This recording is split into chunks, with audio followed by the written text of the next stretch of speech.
Hello Tech Explorers, want to delete a message in Telegram? It's super easy and I'll show you how in just few simple steps. Let's go. First, open the Telegram app and select the chat where you want to delete the message. Next, find the message you want to delete. Now, right-click on the message and a menu of options will pop up. Tap on delete.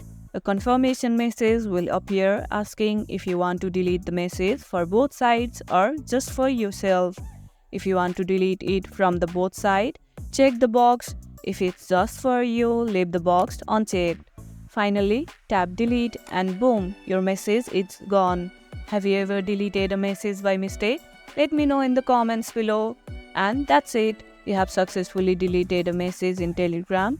If this tutorial helped, don't forget to like, share, subscribe and drop a comment below.